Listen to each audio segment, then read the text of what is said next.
All right, so let me talk about a couple things that I didn't get to talk about early in the week, just because I'm trying to figure out this new schedule and when I'm going to record and how I'm going to do this. But one thing I want to talk about was I never got a chance this week to talk about prison Dominik Mysterio, and this has been on my mind because everybody knows I have been extremely critical of Dominik Mysterio, and I'm going to continue to be.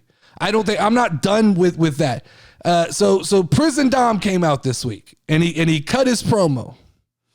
And so where do we start? Let's start with just the look. Nailed it. They nailed it.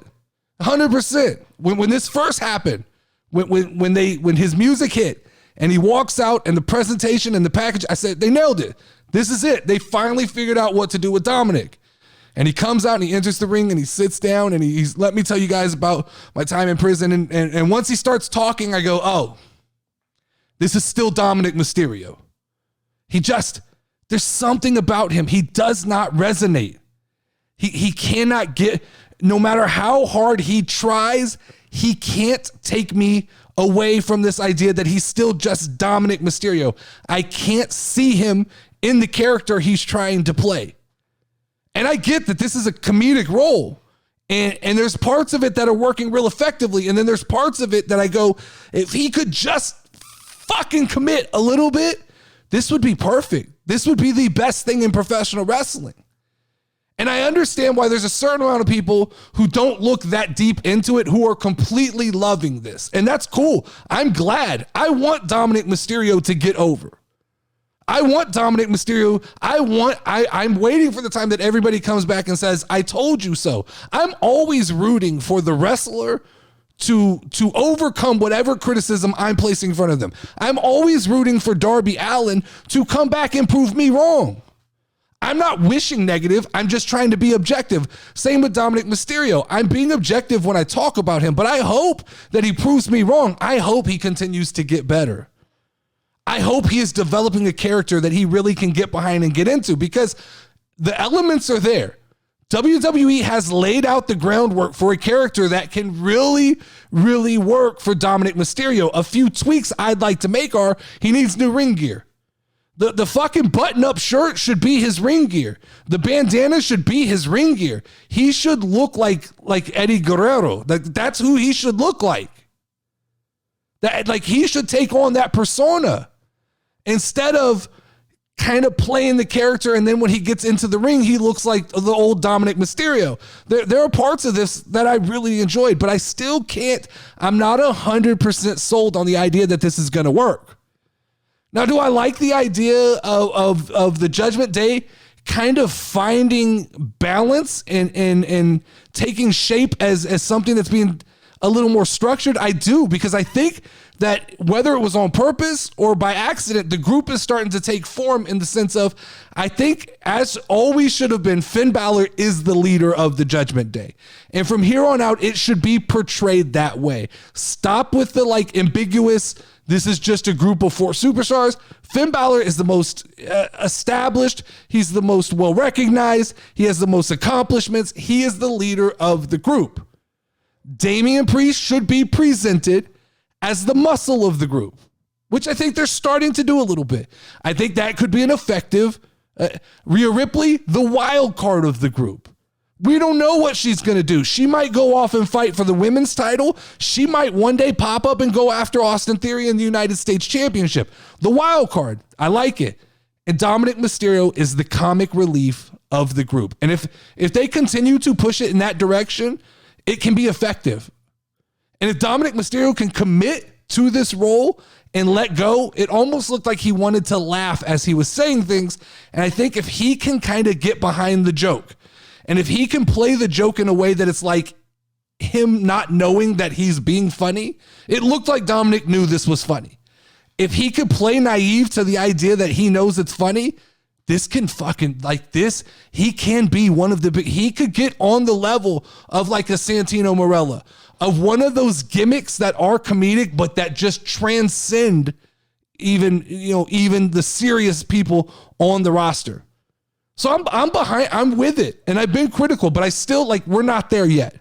We're not there yet, and I'm not willing to say we're there yet. I still think there is work to be done with Dominik Mysterio, but we are moving, like they are definitely moving in the right direction. This is best case scenario for Dominik Mysterio at this point in time. Now, interesting enough, the last topic I'm going to talk about kind of ties into Dominik Mysterio, as in, I don't know if anybody heard, but like when we were backstage on Monday Night Raw and Adam Pearce was yelling at the Usos and he talked about giving them a tag team match, Adam Pearce said that next week or somewhere down the line, I don't remember exactly what he was talking about, the Raw tag team titles will be on the line. He didn't mention the SmackDown title. He didn't mention them as a undisputed or whatever we're calling them. He just said that the Raw tag team titles will be on the line. So it looks to me like we may be setting up a splitting of the belts as I've been calling for the last couple of weeks. Now on NXT, I just happened to turn on NXT the other night and let it play in the background while I was playing my Nintendo Switch, just to have background noise. But I did hear them repeat the sentiment, and one of the, I don't know if it was Booker T or who it was, somebody said that there will be a Raw tag team matchup in the future. So they're late. Like, I think this is it. And so it's the Judgment Day are going to be challenging for the tag team titles. I like the idea of the Judgment Day challenging for the titles under the Freebird rule. I think that it worked for the New Day. It definitely can work for the Judgment Day. I think it would be fun if Rhea Ripley was even involved in that some. I think it would be fun if they do. I think they should. Let me go on record.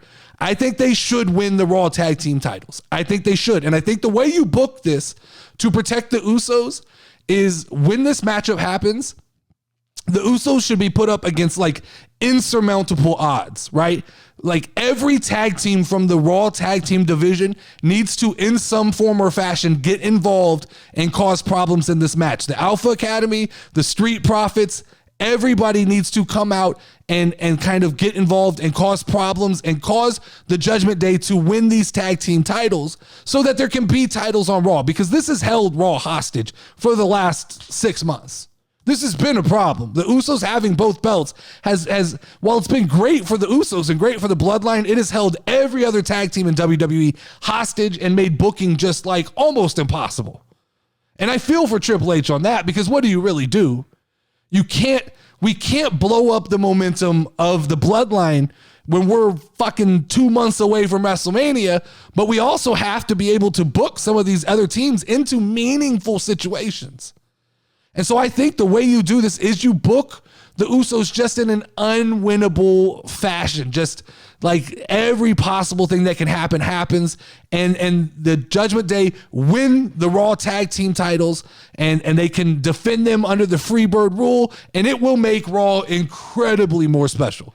It will make Raw feel so much better to have tag team champions, especially someone like the Judgment Day, who is such a feature of Monday Night Raw, to have them have a reason and see them defend those belts under the Freebird rule and possibly see Rhea Ripley. That's not something we ever really discussed or thought about.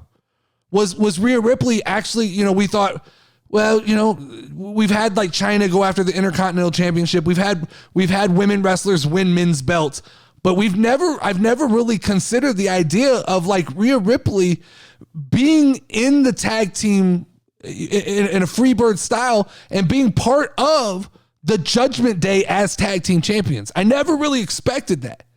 I think that could be extreme. I think it could work, but it is something that has to happen. And I think that it can be booked smartly in a way that as we begin, we see the kind of splitting up of the Bloodline. We see the cracks being formed. We see Sammy kind of starting to, he got pinned by John Cena or Kevin Owens. I forgot who pinned him, but he got pinned in that match. And we've seen kind of the cracks begin to form. I think another crack in the foundation could be the Usos losing one set of the tag team titles.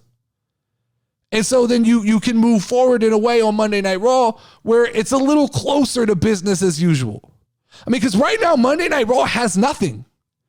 It has a women's champion and it has a mid-card champion that, while they're trying to make us believe it's a big deal, they haven't been. It was more effective when Seth Rollins was champion. And I know everybody fucking gets on me when I talk about Austin Theory, but he's just, to me, he's cookie cutter. He's just cookie cutter. He's just angry white wrestler who wrestles extremely aggressively, but then slips into moments of like being a heel. Austin Theory is not going to be effective until he's moved back to being a babyface, or until he is a babyface. That's when I think Austin Theory and his new character will make sense, is when he's portrayed as a babyface. I still do not understand why Austin Theory is being booked in a more serious light as a bad guy. He needs to transition, and Seth Rollins is the perfect heel to transition against, but I think we see the moving pieces now as we head into Royal Rumble. Things are starting to split up and everybody's going to go their own direction, and I think that there's still a possibility that they're playing with an idea of who does Austin Theory fight at WrestleMania, and if there's even still a hope that it's John Cena, because Logan Paul has his own set of problems going on right now. So if they're still thinking about John Cena versus Austin Theory, I think you have to keep Austin Theory a heel. But I think I would 360 on that, turn Austin Theory into a babyface. Make him an aggressive babyface, make him a very serious babyface, continue him on a path of winning, and I think I can get behind that. I just can't get behind the bad guy Austin Theory, who is a cookie cutter. I can't do it. But that is all the time I have tonight. Thank you for tuning in to another episode of the Casual Wrestling Daily Podcast. I hope you enjoyed today's show. If you have any suggestions or thoughts for other episodes, please don't hesitate to reach out and drop those in the comments. Feel free to ask questions to be answered. And don't forget to join me tomorrow night at the same place, same time for more wrestling talk. Until then, it is time to ring the final bell.